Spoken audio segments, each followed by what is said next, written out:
Guys, 11 is on psychological well-being and maladjustment at work. It's one of my favorite topics. It's very interesting, guys. And why this is interesting? Because it helps us to understand people and the problems that they are experiencing at work and in their personal lives. Guys, the reality is your issues that you experience in your private life will be carried over into your work life. So, guys, they say, yeah, psychological health at work should be a necessary and most important criterion in employee and business and organizational performance. Yeah, yeah. Guys, the reality, one third of all people will experience a serious psychological problem at some stage in their life, guys, because of stress, because of loss, because of personal circumstances, because of um, something that's happened in your life, etc. So, guys, the reality, it's not so much, even though we speak of abnormal behavior, it is pretty much the normal. At the same time, all of us experience anxiety, all of us experience depression at some stage. In fact, it's abnormal not to experience them. So, and these things carry over to the organization, guys. Now, why is work important? Work is a central part of our life. We define ourselves by work. When I ask you who you are, I'm a UWC student. I am. You define yourself by what you do. Your parents, first thing out of their mouth, I'm John Smith, and I am a teacher or a nurse or a whatever they are. So it's a central part of your life. So our psychological health, as I already said, impairs our work performance.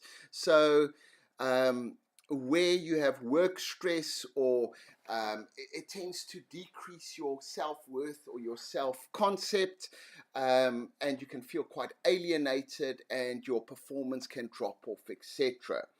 And where organizations impact negatively on people's health, it again carries over to their families and to their marriages and to society at large. So it's very much a two-way street, guys.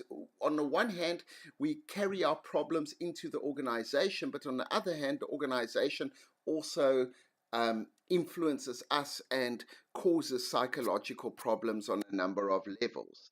Okay, so what is psychological health, guys? There's quite a bit of debate about what is normality.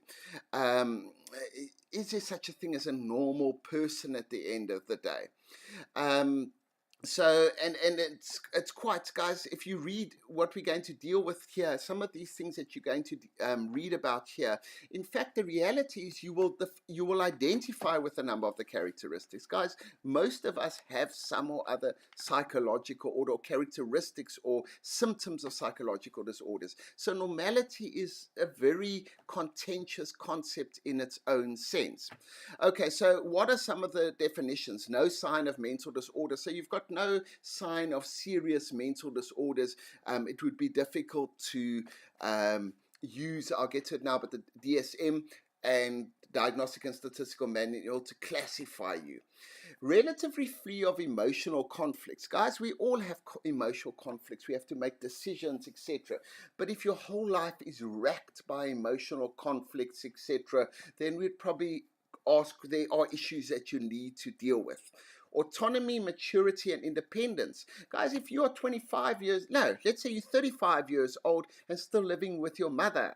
It's one thing if your mother's living with you at 35, but if you're still living with your mother and she's still supporting you, then we might say that you somewhat psychologically maladjusted. But again, it would depend on social circumstances, or it's influenced by social circumstances, etc. And there are different standards within different societies. Have aspirations and satisfactory capacity for work, guys. This is an interesting one because people who lack career aspirations, essentially who have no drive, etc., could also be defined as psychologically maladjusted. Good relationships, guys. Okay, this varies. All of us vary in the quality of relationships that you have. But if someone is continually in conflict with everyone that they run into and continually get into conflictual situations, perhaps then we'd ask a question about how healthy they are at the end of the day. Um, Coping satisfactory with daily requirements. Guys, when you start getting overwhelmed by the daily requirements and things that are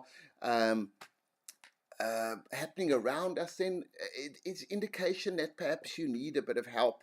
And then Carl Rogers and Abraham Maslow speak about the self-actualized person and a person using their full potential, and they argue that you're maladjusted if you haven't or not striving to use your full potential. And then positive psychology is perhaps the opposite. They again look at what makes us healthy. So what strengths and virtues make us healthy? Perhaps I should say up front, guys, you are experiencing a very difficult time in your lives at the moment. You are there are protests on campus, you're being threatened, you are experiencing violence, you are experiencing unpleasant circumstances, tear gas, police shooting, you name it. These things can have a negative impact on your psychological health, and this is normal at the end of the day, guys.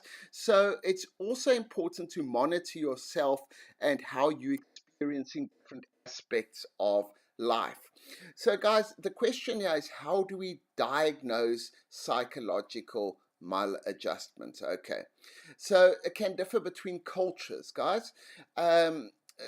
Different cultures, always use the example, or we'll get to no, we looked at personality earlier. African versus Europeans' perspectives.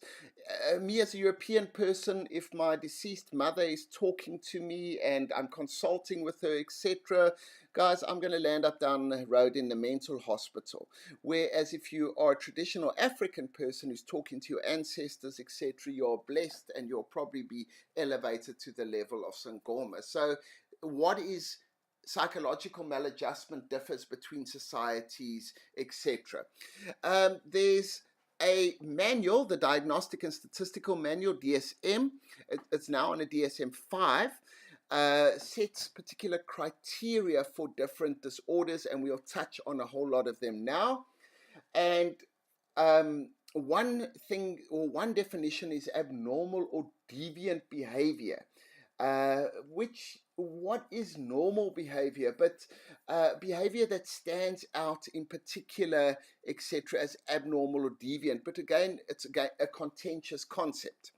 High levels of emotional distress, in other words, high levels of anxiety or depression, indicates, as I've said, normal. We all experience anxiety and depression. It's normal to be anxious before a test. It's normal to be depressed if something's gone wrong, if you lost someone, etc. But how long this anxiety and depression lasts and how severe it is indicative of psychological maladjustment. Important characteristic: impaired behavior and thinking. In other words, if you're unable to behave according to society's standards, or be unable to think normally. If you see, guys, often people standing at the robots begging, not all people, let me qualify here, but you will see sometimes people incredibly dirty, they're talking to themselves, they seem to be pretty much out of contact with what is happening around them. That is an indication of psychological maladjustment at the end of the day. I'll get into it now, but it's often an indication of schizophrenia. Inability to perform some or various roles, guys, could indicate maladjustment. So an inability to act within your familiar roles or within work roles, etc. Extreme relationship problems, guys. And now we're not talking because I have a problem with my girlfriend or boyfriend, but the inability to form stable relationships or to form close relationships could be an indication of mental health problems. And then problems in distinguishing reality and fantasy from one another. In other words, where the lines start to blur, would indicate maladjustment. Okay, guys, we also speak in work adjustment. In other words, be able to produce productive roles in the work context. If you go back to developmental psychology and Erikson, his fifth stage of development, identity versus identity confusion, is very much about forming a work identity. And not having a work identity and a clear set of roles, direction, etc., may indicate a maladjustment within a society, in a person. Okay, guys. So we're speaking about work psychopathology or dysfunction. They say psychologically impaired employees suffer from symptoms of a psychological disorder, but not necessarily problems related to interaction between a person and the work environment. Okay, guys. So you could be psychologically dysfunctional. So you've got high levels of anxiety, but you could still function fairly well within the work situation. So your psychopathology could, on some levels, even make you a inverted commas better employee because you may be overcommitted to the organization. So distorted thoughts or feelings and behavior about work, both positive and negative. So if work dominates your whole life, that could also be a maladjustment at the end of the day because it's at the expense of all other aspects of work. But we also look at organizational health, guys. In terms of organizational health, the issue is whether the organization is a healthy organization as such. Organizations can also be sick. So, unhealthy organizations cause stress in employees. So their processes, their management, it stresses out in employees. There's lots of conflict within the organization. The dynamics, what happens between the employees, is not focused on the job. It's often focused on irrelevant things, on personal matters the whole time. They speak about managerial pathology, where management tends to focus on rules or regulations, or management tends to over control, etc. And at the end of the day, organizations that don't achieve the objectives that they were designed for are pathological.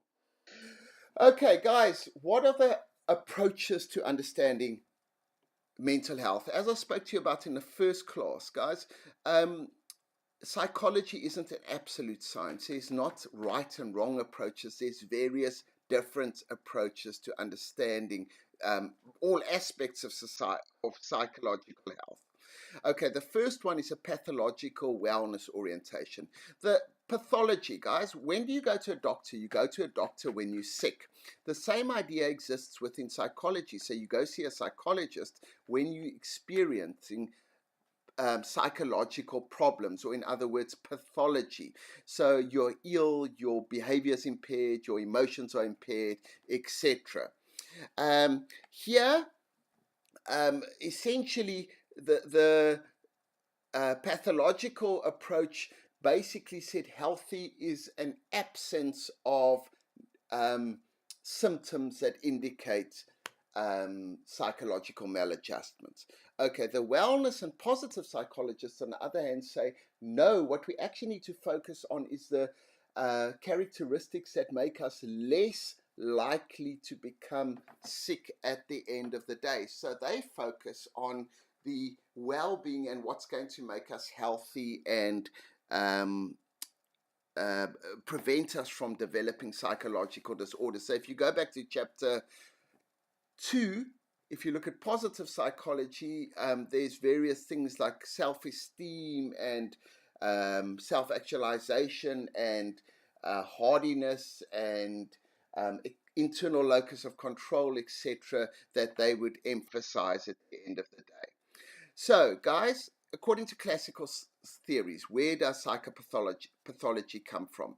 Okay, the genetic approach says that psychopathology, it's in our genes, guys, and the reality is certain disorders are genetically predisposed. For example, schizophrenia, that we get to later, is if your parents are schizophrenic, you've got a much greater chance of developing schizophrenia at the end of the day.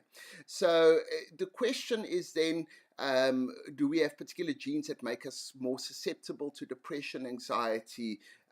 We know for a fact schizophrenia and various of the psychoses are genetically predisposed. Okay, there's possible evolutionary influences on psychological disorders. That the question is, are they a part of adaptation to society? Now, my psychoanalysts, the third pointer over there, speak about unconscious points. They argue that we experience anxiety, depression, and then on a psychotic level, see, hear, hear things that aren't there, lose contact with reality because of unresolved conflicts on an unconscious level. Our social learning guys say that we've learned psychological disorders. Your parents are depressed, so they've given you examples of how to deal with problems. So essentially, depression or anxiety can be a learned response to problems, not a um, pragmatic or appropriate learned response, but everything that we learn isn't necessarily correct, pragmatic, or make particular sense at the end of the day. Uh, our unique subjective experiences also influence. Guys, I've just spoken now about what's happening on the campuses. It's very traumatic, guys. Those things cause stress, etc. There was an incident where some guys or some security guards were locked in a building, was set on fire. That must have had a huge psychological impact on both the security guards, but also on the people involved in the actions, guys, because it's actually when you go back and think about, well, did I do something like that? Did I try kill someone? You know, like it's got huge impacts on our psychological health. Okay, so our thoughts and our personal constructs, how we view life, influences our psychological health too, guys. So how we view the world, if we view the world as a positive place, as a negative place, as a how we understand the world and we interact with it. And then, guys, personality traits are also thought to influence. So some people are more susceptible to psychological problems because of their particular personality traits, which also goes back to the positive psychology at the end of the day. So, guys, positive psychology emphasizes well-being, so virtues, guys, strengths such as resilience and self-control. So if I'm resilient and I have problems in life, guys, then I can re-look at those problems and what can I learn from them, or how can I make sure they don't happen again. Where if I lack resilience, then it can often be very depressing and very anxiety provoking, etc. Self-control. If I lack self-control, I'm more likely to get into situations that are going to be stressful for me. Okay, so they speak about things like contentment, satisfaction, joy, happiness, optimism, and hope. So people who experience life in terms of those emotions tend to be happier and tend to be healthier at the end of the day. Guys, if you're more optimistic and more hopeful and look to the future, you're going to be more healthy at the end of the day. And then if you look at on the individual level, personality traits that I already spoke about, say courage, having interpersonal skills, perseverance, being able to forgive. Guys, uh, hating people. Think of, perhaps you know someone who's divorced. I always think of that because some people who are divorced, it can be terribly bitter. They hate that person, and I'm not saying they don't have the right to. What I'm saying though, when you have when you hold grudges and you hate people, it's like drinking poison and expecting it to poison the other person, guys. It poisons your own system. So being able to forgive enables you to move on with your life and to make a success out of your life at the end of the day. So where organizations and groups encourage positive psychological characteristics, it's thought to create healthier organizations at the end of the day. Okay, key theorists over here, guys. There's a guy called Antonovsky who spoke of a sense of coherence. So understanding events, manage events, and finding meaning in challenge, guys. So when things happen in our life, I fail a subject. Oh, it's the end of the world. No, I understand the events. Why did they happen? Where can I get the meaning from this? How can I move forward from it? How can I learn from my mistakes? And what are these challenges that we have in life? So related concepts, I spoke about locus of control, believing that I control my life, self-efficacy, believing in my own abilities and that I've got the strength, hardiness, overcoming difficulties in life, potency, believing in my abilities, and learned resourcefulness. It's an interesting concept. Learned resourcefulness is about essentially teaching myself how to be resourceful and how to deal with the challenges of life. Jonas Strumpfer is a South African guy. He expanded uh, Oski's concept of salutogenesis, the fortigenesis, which is the sources of strength and how to stay healthy. So he argued about the ability to find benefits or something positive in stressful experiences. You may be finding that difficult at the moment with all the disruptions and the, um, pardon, all the stress on campus. So what can we find positive out of this? What can I take positive out of this? How can I help use this to make me a stronger person? So he argues that people uh, who are fortigenic take actions to solve problems or achieve results. They don't sit back and feel sorry for themselves at the end of the day. So related context, engagement that I already spoke about in the previous, being engaged with your work, finding meaning in things, guys. Subjective well-being, so personal well-being in yourself and believing in your own well-being, and then positive emotions and coping. Okay, guys, so stress. What is stress? Guys, stress is that feeling that we have, that uncomfortable feeling where you feel in your stomach, your chest feels pulled in, you sweat, you feel anxious, etc. You feel overburdened with all the life's requirements, etc. So it's got physical, mental, and emotional effects on us. My little man down the bottom there is stressing, he's sweating, his stomach's feeling all his chest, he's got that huge load of work over there. So he's also feeling stressed out and overburdened, and it can have emotional concepts but also behavioral concepts in terms of it can impact negatively on your behaviors, or it can all cause you to behave in a rash or unthought through manner. Okay, guys, so the consequences of stress are to a large extent determined about how we cope with stress. So one of the most effective coping strategies with stress is to look for where can I start with something. So where I can start with the big picture, but the big picture can be overwhelming. So studying for the subject. Now the exams are coming up. I've got all these chapters to study, etc. So what do I do? The other alternative is I start, guys. So I go to the test outline. I look at, so the best place to start is at the beginning. So I start with the first chapter. I start working through the chapter. I take the slides and I achieve something. Then I've learned that I can overcome one challenge. So the next challenge becomes easier. And by the time you've got to halfway through it, it's basically a breeze. Okay, they make a distinction between eustress and distress.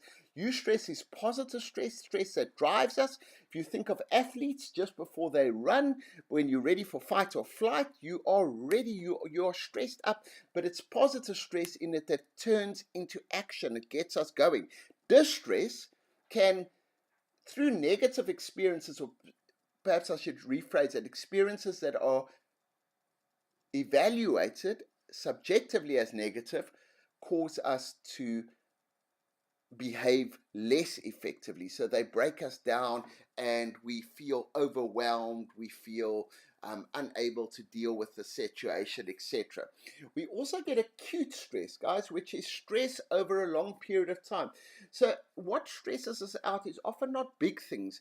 It's a symptom. We often speak about the straw that broke the camel's back. It's one little thing after the next thing, after the next thing, after the next thing, after the next thing. So you've got all the stress on campus, then something doesn't work well with the online test, then your computer packs up, then you have a fight with your girlfriend, then you lose something, then, and it just becomes too much at the end of the day.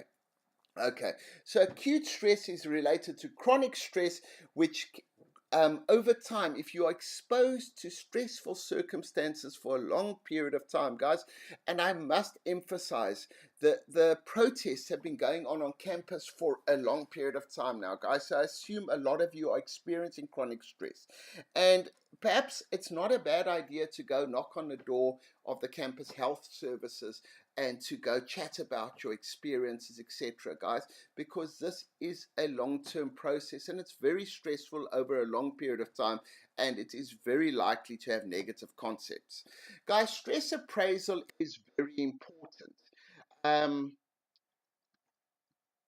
okay, I'm just sorry. Uh, I've forwarded to the social readjustment rating scale of Holmes and Ray. Holmes and Ray set up a scale where they said that if you get 100 or more points on the scale, and it's a readjusted weightings, but if you get 100 or more, you're likely to develop some or other physical consequence as a result of stress or psychological content. If you look at death of a partner, is pretty much up there, divorce, marital separation, jail, death of a close friend or family, personal injury, marriage is also up there, guys. So it's very stressful events. Ask me, guys. But okay, the point is, this is very much written in stone, but we can subjectively interpret these different things, guys. So, marriage, you may have been looking forward to getting married your whole life, and it's everything, it's the happiest day of your life, etc. Not saying it won't be stressful at all, but it could be you realized, oh, I'm making a wrong decision, I'm still getting married. Then it will be much more stressful than the person who's the happiest day of their life. The death of someone, obviously, guys, is a great loss, a great deal of pain, etc. But if you lose someone who's very important to you and you lose them suddenly, totally unexpectedly, it may be or maybe more stressful than if you lose someone dies who's been sick for a long time, who's been degenerating, and you're actually glad that they've died. I'm not saying glad that they've been freed. So the point is, each of these events is interpreted subjectively. So stress is not necessarily an objective thing, it's quite subjective at the end of the day. So how we appraise things is very much a personal issue and how much we experience. Okay, guys. Uh, Social cultural stresses, guys. Our society causes stress. All you have to do is open the newspapers, and it's corruption, and it's the Minister of Finance up the creek, and it's this oak causing this thing, and that oak doing this, and Brexit, and whatever. Guys, society causes stress in us. Socioeconomic factors, guys. Um, the city is stressful. We rush to work. We get up early in the morning to be at work, to go home late, to go to watch a bit of TV, go to bed and get up the next door. It's stressful. Religion can cause stress in us, guys, both in terms of what we're allowed to do, but what we're not allowed to do, and also are we measuring up to the standards of our religions, etc. Different cultural groups and ethnic groups, guys, causes stress because we have different expectations of people within those groups. Our marital status, our family, our education, social status, social economic status, guys, a contradiction in terms. The richer you are, probably the more stress you experience because you've got the more things to lose at the end of the day. You worry more about your possessions, etc. So being poor isn't necessarily the most stressful thing out, even though we aspire to be rich. When you get rich, you become so stressed about losing it all. Guys, there's also specific syndromes that are associated with different cultures, and but it's also recognized. So the stress is essentially at the end of the day causes psychological disorders. Okay, so guys, what causes psychological maladjustment? Okay, many ways to classify. Personal or unique factors. Your genetics play a role, your personality, your socialization, your learning, your life experience, your family, etc. Um, you want to watch a movie or watch Bates Motel, the series. How the guy, the Bates, I can't remember what the chap's name is, but he has got genetic predispositions towards psychological disorders, but also his social circumstances impact to a large degree on what he experiences. Okay, so emotional factors and psychological factors, our social influences, the people we interact with influence our psychological health, and then external factors, guys, traumatic events. You see someone injured, you get injured, you see someone die.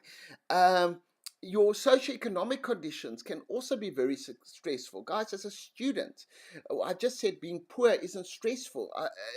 And that's an incorrect statement. Being poor can be very stressful, especially as a student, because now you're worried about, am I going to be able to pay for my classes? Can I feed myself? Can I accommodate myself, etc.? But being rich isn't necessarily not stressful. That's my point, rather. Okay. So, guys, what are the stresses that we get? Everyday hassles, guys, lead to chronic stress. So, things that go wrong, things that break, struggling to do things. I lose some of my work. I uh, do the wrong question for assignment. I do this, I do that. These are stressful events. Life event changes, guys, which we spoke about here in Homes and Race Scale. Death of someone close to you, getting married, changing your financial state, getting pregnant is stressful, trouble with your boss, you name it. Frustration is stressful, guys. When you're frustrated from achieving your goals and the end results at the end of the day. So we get frustrated, very stressful. Your phone doesn't want to work. You want to like throw it against the wall. Conflict with other people, with your spouse, with your partner, with your girlfriend, boyfriend, with your friends. And then pressure, guys. Your parents put pressure on you. Society puts pressure on you. Your partners put pressure on you. All of these things are stressful at the end of the day. And as I said, Holmes and Ray summarizes a whole lot of these factors and suggests how they can lead to stress. Okay, guys, this diagram here looks extremely complicated. And I used to think that it was at the end of the day. Okay. So, but if you look at it, guys, bottom line is you've got work stressors, if you look at the top there, moderators and mediators, and consequences or health problems. Okay. So in terms of work, guys, you can have personal factors, your personality, emotional problems, illness, etc. The demands of the job, which are the task demands. The organization can be stressful, your management, your reward structures, your health facilities, etc. And then external factors outside the organization's politics, the environment, technology, etc. All of these are possible stresses. Okay, so column 1 is all the possible stresses. Okay. Column 2 is the mediators. These are the things that lessen the impact of stress or can increase the impact of stress. So personal resources, your personality. Type A personalities experience stress more extremely because they're driven, they feel disappointment more strongly, etc.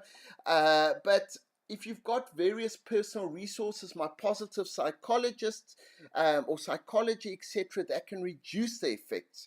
Demographics, guys. Ethnic groups experience different factors differently, guys. Getting married. Let's say, guys, being or going through a initiation in terms of becoming a man. If I'm a black Xhosa man, being initiated is a very important thing. Is that my friends will put a lot of pressure on me. If I'm a white European male, the initiation is very different, and it's not as valued as highly within the society, and thus is less stressful at the end of the day. Gender. Women and men experience these factors differently, and we already spoke about socioeconomic status, guys. Some of these factors will, if you're low socioeconomic status, are going to have a huge impact. Let's say the external factors, guys, politics, economics, etc. If I'm low socioeconomic status, they might have a huge impact on me. But if I'm high economic status, I might be able to override or overcome some of these, and they have less stressful effects on me. Guys, in terms of your job, if you're motivated, you enjoy your job, you've got social support, you're getting promoted, etc., it may reduce the factors. But if the opposite is true, it may increase the impact of stress. And then external support, guys. If you've got a family, believe it or not, if you're married, and you've got a supportive marriage, it actually reduces the impacts of stress. Okay, so what are the consequences of stress? You get physical, emotional, and work performance costs of stress. Guys, so stress can come out in a number of ways. It can come out into your immunity drops because you're busy with your fight or flight response. In other words, all your resources are being used to focus on your stress. Your heart, you get heart disease, stomach ailments, blood pressure, you eat the wrong things, your health deteriorates, you don't exercise enough, etc. So it's not directly correlated. It's a systems approach because I'm stressed. My body reacts in a certain way, but I have less time to exercise. I feel less capable to do things. I eat too much. I drink too much. I smoke too much. I use prescription medication, etc. So it can have physical impacts on me. Emotional impacts. Stress leads to increased fears, anxiety, makes us depressed. It can lead to basically most of the psychological disorders that we're going to speak about now. And then in work performance, guys, stress can lead to decreased work performance, absenteeism, burnout, people leaving the organization, conflict, poor work relations, and breakdown of the organization at the end of the day. Guys, one of the best indications of stress within the workplace is your levels of absenteeism. If people are happy at work, if they're not feeling stressed at work, they are at work. If they're not happy, if they are stressed out, they tend to be more absent from the workplace. Okay, guys, let's see something here.